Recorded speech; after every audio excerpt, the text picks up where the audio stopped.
और महायुद्ध से जुड़ी बड़ी खबर आपको बता दें, G7 समूह और ऑस्ट्रेलिया ने रूसी तेल की कीमत को $60 प्रति बैरल पर फ्रीज करने का फैसला किया है।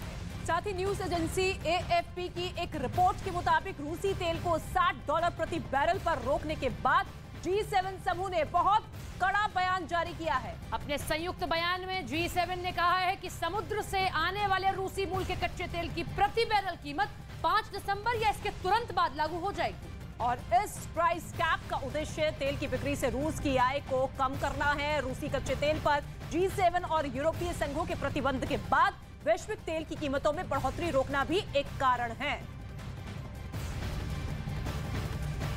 The G7 and other global partners have agreed to introduce a global price cap on seaborne oil from Russia.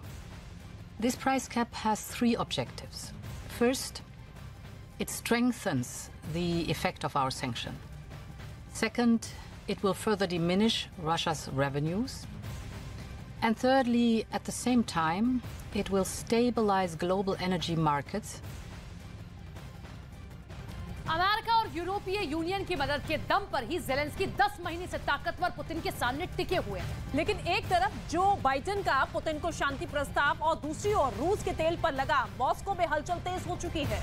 Meetings पर मीटिंग्स चल रही हैं। ये स्पेशल रिपोर्ट देखिए कि क्या वो परिस्थिति आ गई है जब पुतिन लक्ष्मण रेखा भी पार कर जाएगी।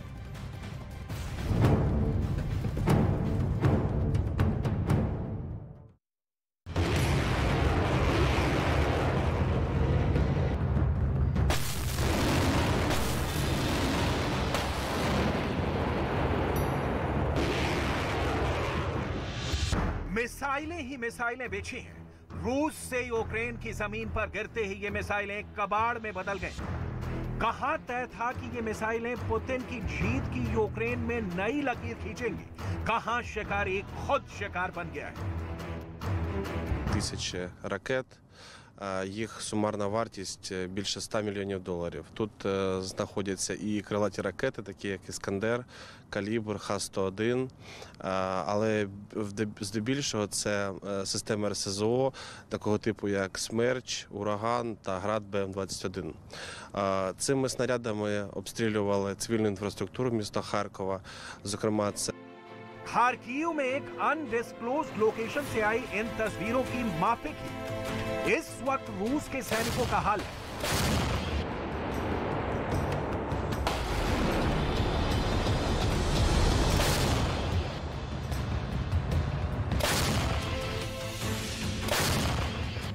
न यूक्रेन में जीत मिल रही है, न यूक्रेन से निकल पा रही है।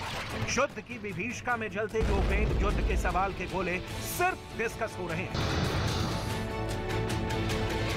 वॉशिंगटन डीसी में, फ्रांस में भी, जर्मनी में भी, ब्रिटेन में भी, क्रेमलिन में भी और कीव में भी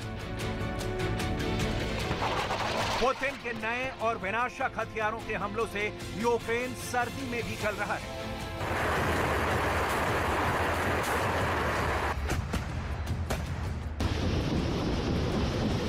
खार्किव से लेकर खेरसॉन तक पुतिन की सेना कोहराम मचा रही है। लेकिन सिक्के का दूसरा पहलू यह है कि कोहराम मचाने वाले रूस के सैनिक युद्ध क्षेत्र में हार पर हार झेल रहे हैं। ज़ेलेंस्की की सेना रूस की सेना पर भारी पड़ रही है।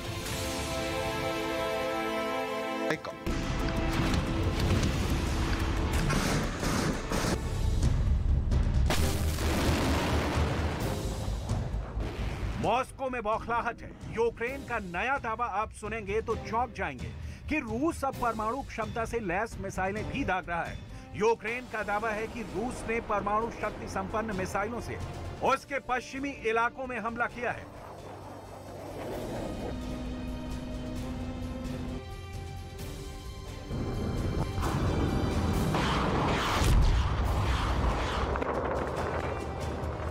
यूक्रेन के इस दावे की सच्चाई शंका से परे नहीं है, लेकिन तस्वीरें झूठ नहीं बोलती। इस हफ्ते कहीं से भी पुतिन की सेना की जीत की कोई खबर नहीं आई है। इस फैक्ट के बावजूद पुतिन ने खेरसॉन की हार के बाद यूक्रेन पर मिसाइल हमले तेज कर दिए हैं। सवाल है कि क्या पुतिन के उन घातक मिसाइलों का अंजाम भी कुछ ऐसा ही हुआ है?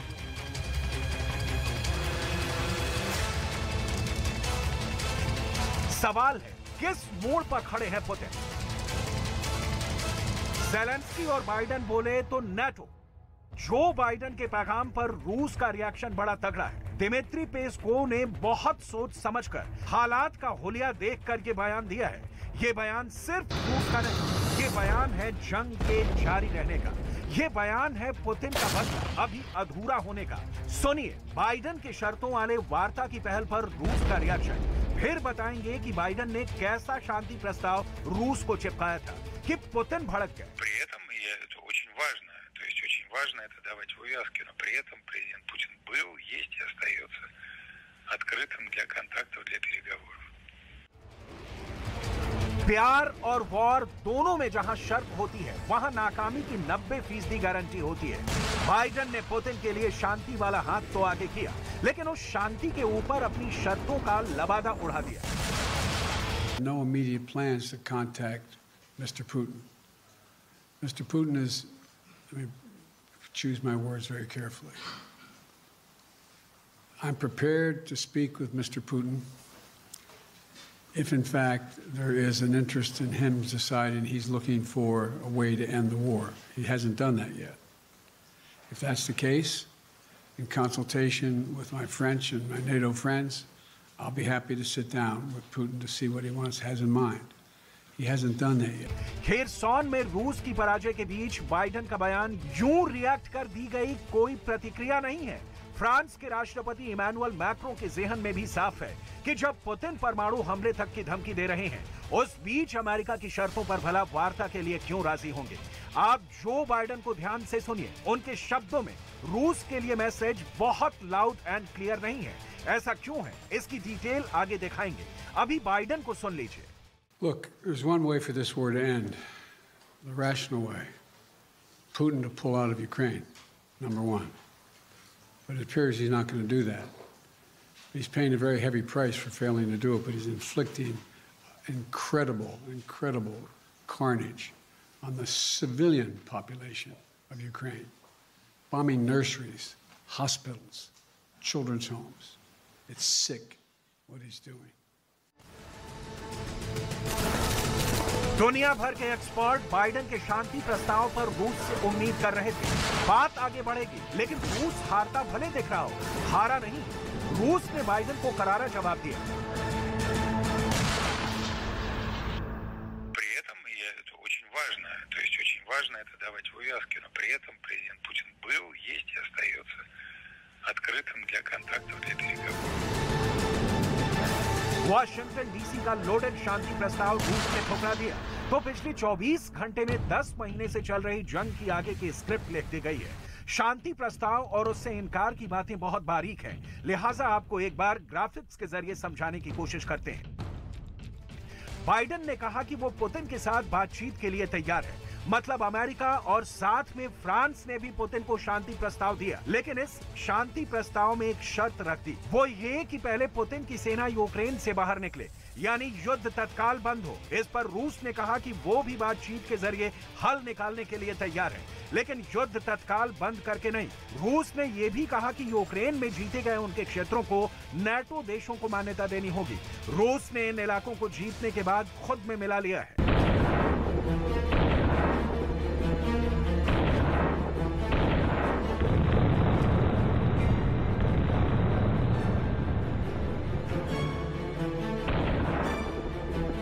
बाइडेन वाली बात जर्मनी भी रूस से कह रहा है। सितंबर के बाद पहली बार जर्मनी के चांसलर से पुतिन की फोन पर बात हुई है।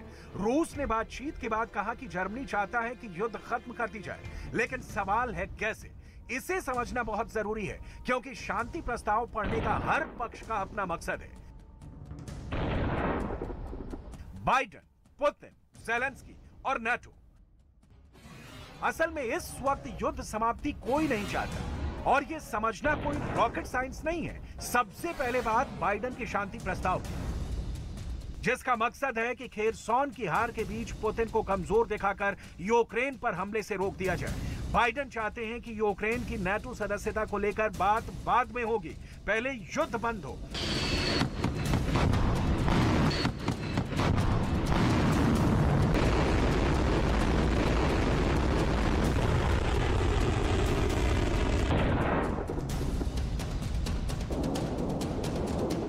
बाइडेन के दिमाग में क्लियर है कि कोई भी देश दूसरे देश की शर्तों पर तभी बात करता है जब वो हार रहा हो या हारा हुआ घोषित किया जा चुका हो।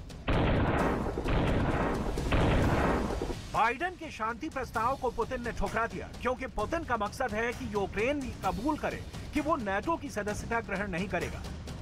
अमेरिका या नाटो अब और यूक्रेन को हथियार सप्लाई नहीं करेंगे। रूस ने यूक्रेन में जो इलाके जीते हैं उसे अमेरिका और नाटो देश मान्यता देंगे।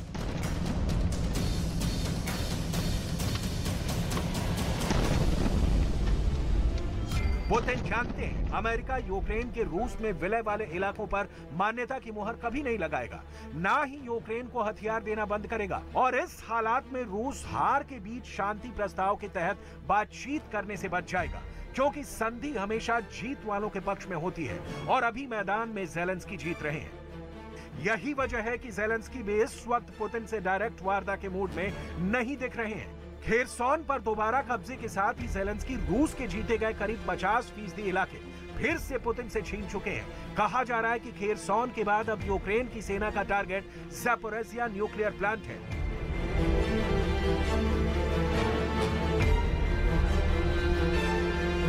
जीत के घोड़े पर सवार दूसरों की शर्तों पर संधि करने के लिए बैठने वालों में से ज़ेलेंस्की भी होते तो शायद आज यूक्रेन लाश और कब्रिस्तानों से पटा नहीं होता।